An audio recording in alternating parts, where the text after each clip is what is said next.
Hi and hello to everyone who are listening today. Ako po ulit si Dr. Grace Carol P. Beltran, ang inyong dermatologist, aesthetic surgeon and dermatologic surgeon and genetologist. Ang topic po natin ngayon ay medyo maganda po, no? Kasi po ito yung tinatawag na Red Man Syndrome. Bakit po tinawag siyang Red Man Syndrome? Kasi ito pong topic natin ngayon, ang medical term po dito ay erythroderma. Meaning to say, ang skin ay namumula muna, nag-umpisa sa pamumula, then after 2 to 6 days, mag-peel off ito, no, desquamate, ang tawag doon, desquamation, at saka nagiging all over the body itong desquamation dito at yung reddening, kaya Red Man Syndrome. Ngayon, nangyayari ito kasi may mga inflammatory condition na nag-exist na prior to its occurrence, no? So, it occurs more commonly among males, no? And then it usually occurs at the age of 41 to 61 years old. Yeah. So, ang erythroderma ay associated usually with the presence of eczematous conditions. Ano yung mga eczematous condition? Like atopic dermatitis, skin asthma, okay? Pwede rin siyang seborrheic dermatitis, no? Na napabayaan at hindi na-treat. Pwede rin siyang sa cirrhosis or allergic contact dermatitis na dahil namula, umapde, nangate, pinabayaan, hindi pinagamot. So, nauuwi po to sa Red Man Syndrome or erythroderma. Pero ang pinaka-most common cause ng erythroderma ay yung psoriatic erythroderma. Meaning to say, ikaw ay may psoriasis for a long time, for sabihin natin 10 years or more, and then eventually, you develop erythroderma. Kasi nga, kapag napapabayaan ng psoriasis, nagkakaroon ito ng mga complication. No? Ang isa pang dahilan ng pagkakaroon ng erythroderma ay yung tinatawag na drug-induced erythroderma. Ito ay yung mga gamot na halimbawa, yung mga anti-seizure na phenobarbital, mga carbamazepine, yung anti-epileptic drug, no? Allopurinol, yung para sa mga gout, no? Mga antibiotic like sulfonamides, sulfasalazine, at yung mga Chinese herbal medication can also lead to erythroderma kapag ginagamit o pinapahid sa balat na nakaka-irritate. Tapos meron din tayong mga tinatawag na, yung even the proton pump inhibitor, yung kapag sinisikmura tayo, uminom tayo ng proton pump inhibitor, pwede rin ito mag-cause ng erythroderma or Red Man Syndrome. And then, yung mga contrast medium, kapag ikaw ay nagpapa-x-ray at may ginagamit ng contrast medium, pwede kayo magkaroon ng erythroderma or Red Man Syndrome. Ngayon, iba pang sakit sa balat na pwede mag-lead dito, yung tinatawag natin pityriasis rubra pilaris na halos kamukha ng psoriasis, no? But this is less common compared to psoriasis. Yeah. Tapos meron din tayong mga erythroderma na related sa cancer or tumor at yung mga paraneoplastic disease. Pag nasabi mong paraneoplastic disease, ito ay reaction ng autoimmune system natin sa mga tumor or cancer na nag-exist sa ating katawan. So, ang isang reaction dito ay yung pagkakaroon mo nga ng erythroderma. Yun. So, it occurs in cancer patients and those people with paraneoplastic disorder. Ang common cause ng cancer na nag-lead to erythroderma is the laryngeal cancer, okay, breast cancer, lung cancer, prostate cancer, thyroid cancer, esophageal cancer, gastric cancer, tongue cancer, gallbladder cancer, colon cancer, fallopian tube cancer, and yung iba pang cancer, halos lahat ng cancer actually can lead to erythroderma.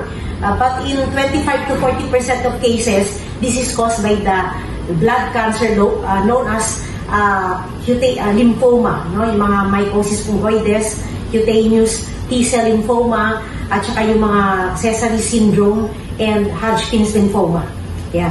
So, meron namang iba na tinatawag na idiopathic, meaning to say, sa lahat ng laboratory test na ginawa natin, wala tayong makitang abnormal.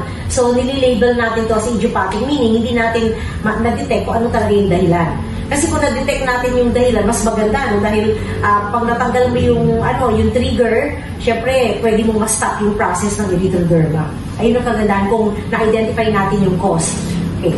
So, Other uncommon causes of erythroderma, tinatawag natin ng congenital ichthyosis, yung nagbabalat-balat, nagtutuklap-tuklap yung balat, bata pa lang nagkakaroon nito.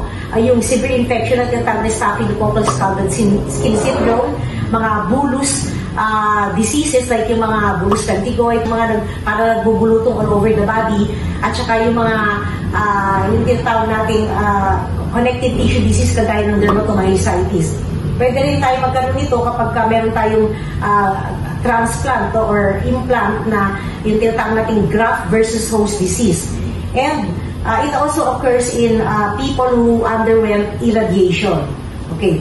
Ang ano nito, ang kadalasan na manifestation ng erythroderma, gradual yung onset. Hindi siya mabilis except sa drug-induced erythroderma.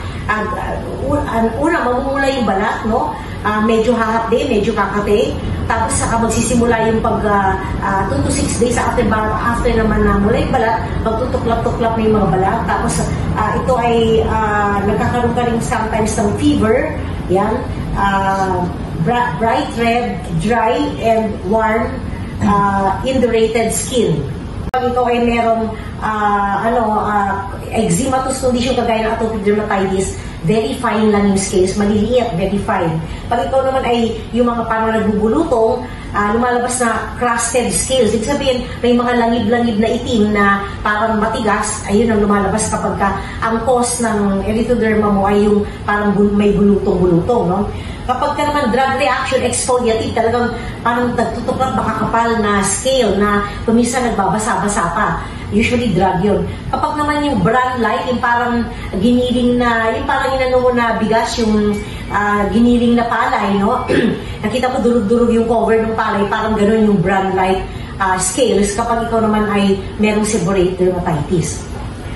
Hindi lang balat ang involved, no? Kundi kuminsan yung nails din involved din. So, you develop skin discoloration, ridges, yung guhit-guhit na gano'n, pitting, yung tuldok-tuldok na malalim, onycholysis, separation of the nail plate from the nail bed, umaalsa yung nail, no? Kapag ikaw ay merong drug-induced erythroderma. Tapos kuminsan, kumikintab yung nails mo at namamaga yung paligid ng nails, yung paronychia ang tinatawag. And we also have palmoplantar keratoderma kung saan nangangapal yung palad at yung talampakan. At ito ay usually nangyayari sa mga tao may pityriasis rubra pilaris. Yun yung cause ng kanilang erythroderma, pityriasis rubra pilaris. So, nangangapal yung kanilang palad at yung talampakan nila. Sa psoriasis naman, kadalasan nangangapal ang palad at yung kanilang talampakan plus nail changes. Yun ang usually nakikita sa psoriasis. Actually, maraming mimickers ang may mga sakit na nagmimimik ng erythroderma, pero hindi ko na siguro kailangan banggitin kasi you would not understand naman yung mga sakit na ito. So, ang mentionin ko na lang ay yung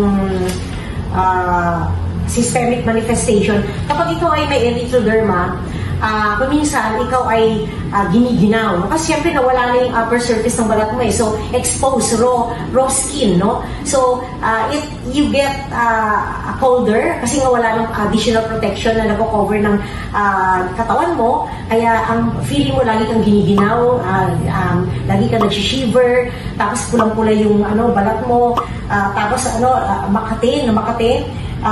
Meron ka rin mga kula-kulani, no, na mga makikita sa leeg, sa kilikili, sa singit.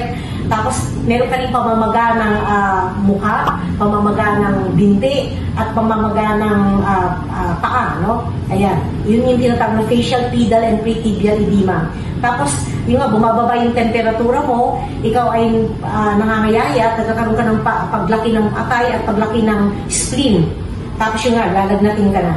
Ang kadalasan ding komplikasyon nito, meron kang pwede kang magkaroon ng fluid and electrolyte imbalance kasi nga nawawala yung mga fluid and electrolytes mo dahil nga wala ng protection ng balat, no? Tapos nagkakaroon ka ng high cardiac output failure, which means na your heart has to pump double time kasi nga kailangan niya mag-supply ng blood all over the body kasi nga naglulose ka ng fluid.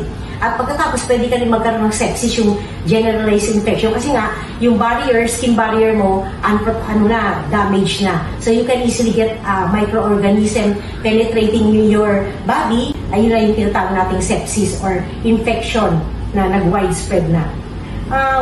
Syempre, we have to do laboratory test para malaman natin kung ito ba talaga ay erythroderma, no? At kung ano yung cause ng erythroderma, we have to do certain laboratory test. Napakarami po nito, kaya this is very medical, so I don't have to really mention it anymore, no? Pero, ang masasabi ko lang na kapag ito ay may erythroderma, kailangan talaga this is a dermatological emergency. So you really need to seek help from a dermatologist kasi para ma-suppress agad, hindi ka magkaroon ng iba pang problema, gaya ng heart problem, ng generalized infection, at saka iba pang problema, hindi ka magkakaroon din ng mga scarring, no, kung maagapan mo agad.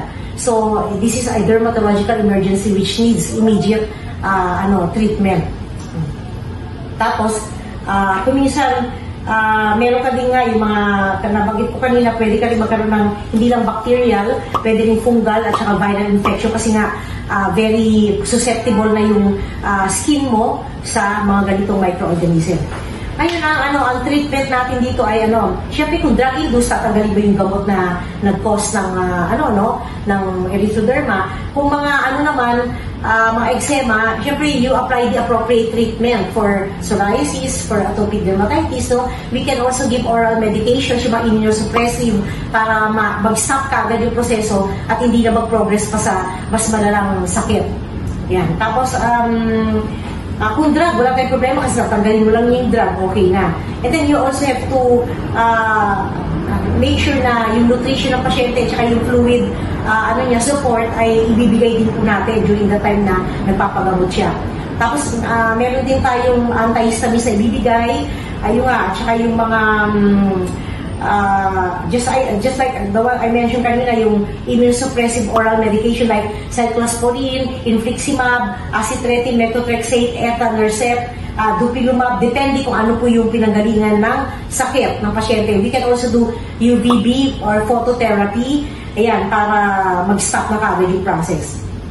Okay, so nabanggit ko na lahat ng importante. Iba naman kasi masyadong medical na, so I don't think you would understand even if I mention it. So, ang masasabi ko lang na kailangan po, kapag kayo ay may nakikita na sa balat ninyo na lumalala at may ibang na kayong mga symptoms, kagaya niya na yung heart rate nyo bumibilis, yung puso nyo nahirapan na sa pagpapump, nawawalan kayo ng fluid sa katawan, so you become drier, warmer, and more red, no, sa body ninyo, at saka may iba kayong symptom or manifestation, you better consult immediately a dermatologist or skin specialist.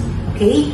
So, for all of you who might want to get in touch with me, you can just get in touch through my numbers.